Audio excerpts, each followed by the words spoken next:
So what's up, Columbus? How's everybody doing today? I want to say hi and good morning to everybody that's out. Today, I'm doing another live. Yes, my name is Marque Latham-Woods. I will be putting my bid in and run for mayor. I have nothing to lose, but seeing these kids' future, everybody else who has kids, grandkids, I have that same thing. I'm tired of everything that's going on in the city. You got people walking around taking pictures and being with urban people and all that stuff. They've never done it before.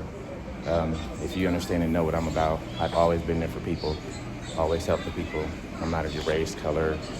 I done taught Little League, high school, middle school, from black, whites. I done been to Marion Harding and coached high school sports. That's the majority of white. It's not about white, it's about what's right, wrong, what's fair, what's unfair. I don't understand how somebody who has been dragging this city down for the longest and people hollering about it for the longest can jump back on that same page that we've been suffering on. Like I said, I don't see how people can take pictures and all this other stuff. When we was down on the food stamps and everybody was hollering, where was the mayor? Nowhere around till like a week or two before it started back up. We've been suffering long enough. Everything that we said we wasn't gonna get taxed on, he's been taxing us that he said he wasn't. We closing down schools, trains is being built and all this stuff for what, $600 million? For something 75 to 95% of us won't even get on, but we got to pay taxes for it. Why? You upgrading downtown to be even better, $460 million. But yet still the people who's putting that hard work and money and slaving in these jobs and getting treated disrespectfully and messed up are the same ones that's making that high money for that city, for us. But we getting kicked out of that area. We're upping the prices and all that. Why? We the ones that's down there making money.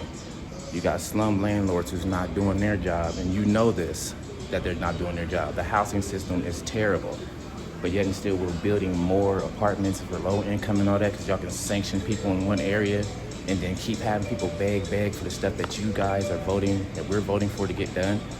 The police, we vote taxes, they don't get to our homes, they don't get to our areas until they're ready to.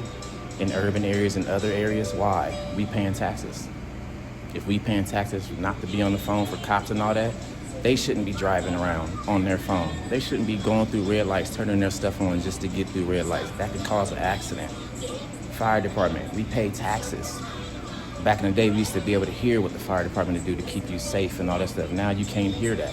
I feel we should have an open door policy. We should go down to the fire stations. All these kids, families, slide down that pole, get a gift bag, get something that it teaches. We taking all that away. DARE programs, everything, foreign languages, sign language. We taking everything away that we need to survive, and we're voting on that same person who's taking those things away from us. The man has not been really done too much for this city, I'm not gonna lie. My daughter was shot and almost killed 6 or 7 years ago. No crime solved, nothing taken care of, we're gonna try to do. They done nothing. You know how many unsolved crimes there is in this city? And most of them is murderers, either from cops or from black on black crime. Regardless, there's no crimes being solved. Yet still, you want to close all our schools down, everything that helps our youth.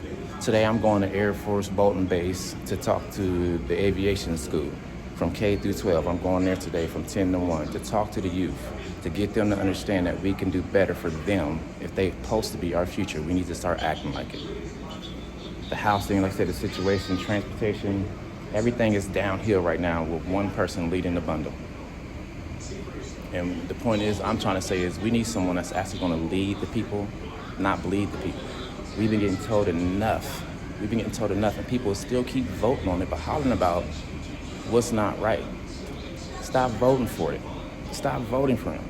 What have he really done? We have potholes and stuff in our streets for the past 10 years, 8 years. Nothing's getting done. But if you go to other areas around us, everything's perfectly nice. No potholes.